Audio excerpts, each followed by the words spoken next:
नमस्कार दोस्तों, मेरा नाम राजेश शर्मा। आज हम बात करेंगे after 40 year, age after 40 year. 40 के बाद आदमी की जो उम्र है वो दोस्तों ढलना शुरू हो जाती है।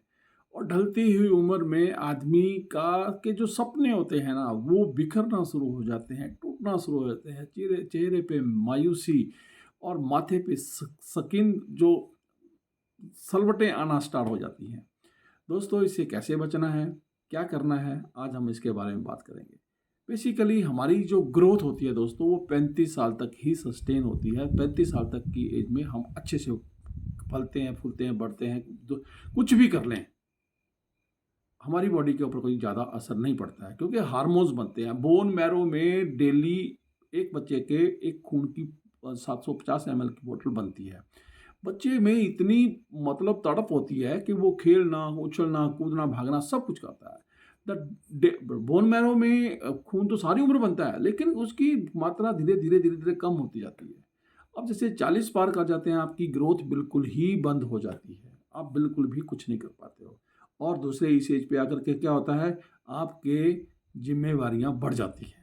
आप अपने परिवार के प्रति, अपने समाज के प्रति, मान लो आप 40 की उम्र में हो, बच्चे बड़े हो गए हैं, एजुकेशन का आपके ऊपर है, उनकी शादी का आपके ऊपर है, आपकी घर बनाने की जिम्मेवारी है, आपके पास गाड़ी भी होनी चाहिए, एक अच्छा खासा बैंक में बैलेंस भी होना चाहिए। ढलती उम्र में जब आप 40 पार कर जाते हो, आप अगर ऑफिस में काम करते हो तो आपकी जिम्मेवारियां वहाँ भी बढ़ चुकी होती हैं। तो स्ट्रेस आना आपका लाजमी होता है इस उम्र के बाद। लेकिन उसको मैनेज कैसे करना है, उसमें अपने आप को हर हालत में पास आउट कैसे करना है, इसके लिए आज हम एक छोटा सा टॉपिक ले रखा है। जरूर बात करेंगे, उम्मीद है आपको अच्छा लगेगा। दोस्तों, इस उम्र में जब हम पहुंच जाते हैं तो क्या होता है, हमारा जो बोन डेंसिटी होती है वो भी कम हो जाती है। हड्डियों का टूटना स्टार्ट हो जाता है, चेहरे के ऊपर झुर्रियाँ आना स्टार्ट हो जाती है, मसल का मरना शुरू हो जाता है। मसल में वो स्ट्रेंथ नहीं, मरने का मतलब है स्ट्रेंथ नहीं रहती है, वीकर पड़ जाते हैं। और क्या होता है 40 के बाद, जो मेरी माताएं बहनें हैं उनको ब्रेस्ट कैंसर के जो केसेस हैं या उनकी जो परसेंटेज है लगभग 12% पड़ जाती है दोस्तों। 12% बहुत होती है। और दूध को पचाने दूध में दोस्तों एक पदार्थ होता है जिसको लैक्टोस बोलते हैं। दूध को पचाने का जो आपका वो रहता है वो कम पड़ जाता है। आपका शरीर दूध को भी नहीं पचा पाता है। बोरियत शुरू हो जाती है, सब चीज़ों में मायूसी। आप एक तन्हाई में जीना शुरू कर देते हो, आपका मुस्कुराना जो है वो आपका भूल जाता है। इसके साथ क्या बोलता है, नया करने का आपका चाव खत्म हो जाता है। पुराने कपड़ों में ही गुजारा कर लेते हो, राइडिंग छोड़ देते हो, आप तैराकी छोड़ देते हो, आप वॉकिंग भूल जाते हो, विच इज़ नॉट गुड। आपको ये सारी चीज़ें जो हैं आपके ग्रोथ फैक्टर को प्रभावित करती हैं। इसके अलावा क्या होता है, आप में डिप्रेशन स्टार्ट हो जाती है। ओवर थिंकिंग की वजह से डिप्रेशन होती है क्योंकि शरीर में जो आप सोचते हो उसका प्रभाव पड़ता है। और डिप्रेशन मैंने आपको पहले भी अपने कई लेक्चर में बताया हुआ है कि आपकी 15 मिनट की डिप्रेशन की वजह से आप अगले 6 घंटे के लिए आपका इम्यून सिस्टम जो है वो बिगड़ पड़ जाता है, वो काम करना ना के बराबर कर देता है। सो दोस्तों, बी हैप्पी, बी पॉजिटिव। इसके बाद क्या होता है कि फिजिकल हेल्थ आपकी जो है वो सही नहीं रहती है। अगर इसको आप सही नहीं रखोगे तो दोस्तों ये आपके लिए और भी ज़्यादा खतरनाक हो जाएगा। अब इसको हमने करना क्या है, इसको इम्प्रूव कैसे करना है दोस्तों। सबसे पहले अपनी फिजिकल एक्टिविटी बढ़ाओ। नंबर दो, मीठा या मीठे से बने पदार्थ बिल्कुल कम कर दो।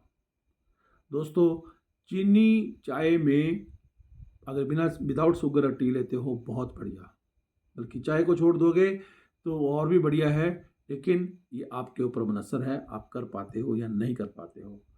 इसके अलावा क्या होता है दोस्तों, इस उम्र में ना क्रोमोजोम जो है, क्रोमोजोम इतना लंबा अगर है, अगर मान लो इतना लंबा उसकी लंबाई इतनी लंबी है मान लो, तो दोस्तों उसकी लंबाई ना धीरे धीरे धीरे इतनी रह जाती है। तो उसकी वजह से भी आप में ना डिप्रेशन आता है, आपका ईएसआर बढ़ जाता है। ईएसआर के साथ साथ क्या होता है, आपका मेटाबॉलिज्म कम हो जाता है और भोजन पचाना आपका कम हो जाता है। ओवर ईटिंग छोड़नी होगी। फिर क्या होता है दोस्तों, आपको अपने इस जब आप इस एज में पहुंच जाते हो तो आपको अपने ब्लड टेस्ट जो है ना रूटीन में कराने चाहिए। ब्लड टेस्ट में कौन से लीवर फंक्शन टेस्ट है, एलएफटी जिसको बोलते हैं, आपने अगर रिपोर्ट बनाई होगी तो एलएफटी। ऐसे ही केएफटी।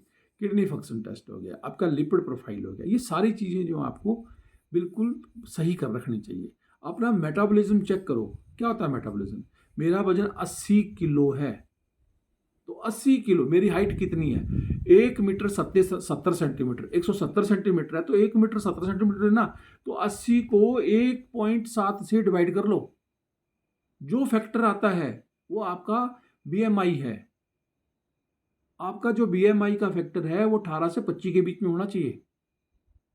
आपको आज ही रिजल्ट पता चल जाएगा। दोबारा रिपीट कर देता हूं, आपका वजन अगर 80 किलो है मान लो, या किसी का 50 किलो है, उसकी हाइट कितनी है?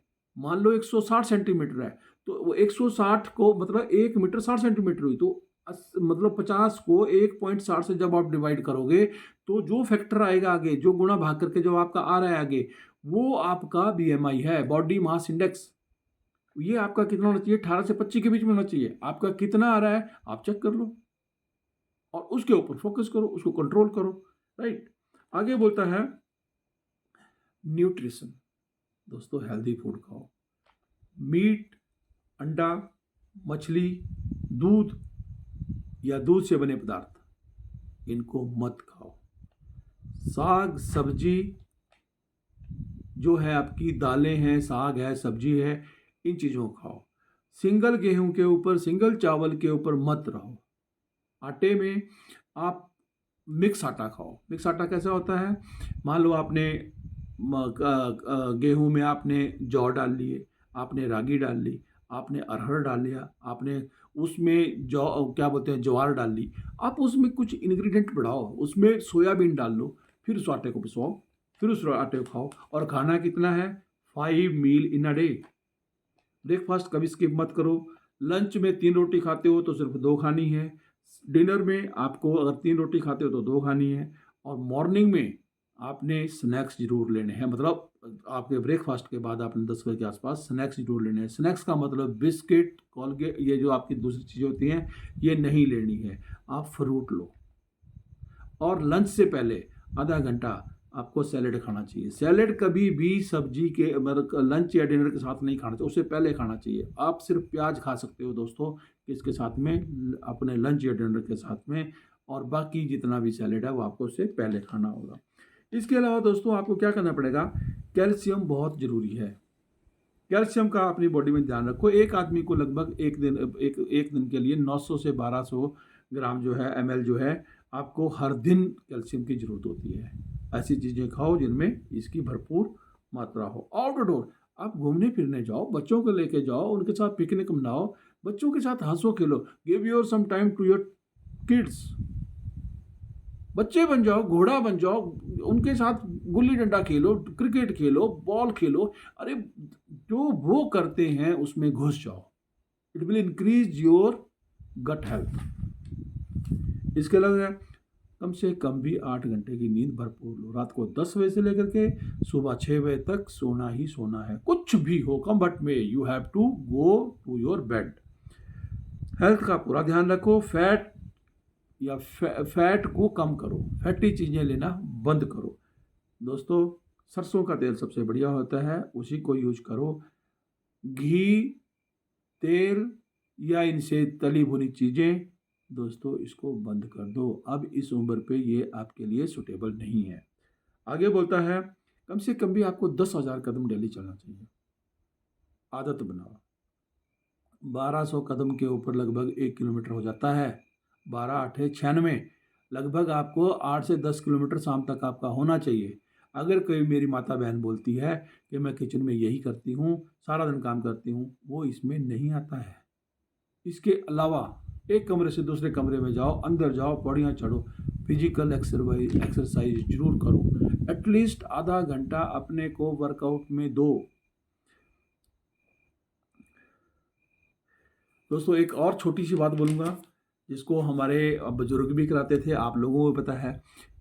अगर टांगे जरूर दबाओ बच्चों से, अपने जो भी आपके घर, अगर कोई भी नहीं है तो दोस्तों हस्बैंड वाइफ 15 मिनट एक दबाओ, 15 मिनट दूसरी। जो पिडलियाँ होती हैं इनकी जब आप इनको दबाते हैं पूरे शरीर में एनर्जी आ जाती है, आपका शरीर स्वस्थ हो जाता है, आपका जो ब्लड सर्कुलेशन है वो फास्ट हो जाता है। मैं इतना ही जानता था जो मैंने आपको बताया। Live your happy life after 40 जीने का दोस्तों मज़ा ही कुछ और होता है। ना तो लोग शक करते हैं और ना ही लोग आपको एडवाइस करते हैं। कोई रोक-टोक नहीं करता है, लेकिन अंदाज़ अपना-अपना। मैं बड़े खुश मिजाज में जीता हूँ। उम्मीद करता हूँ आप लोगों ने भी मेरे इस लेक्चर से कुछ सीखा होगा। Thank you. Thank you very much for listening me, for watching me. Thank you दोस्तों।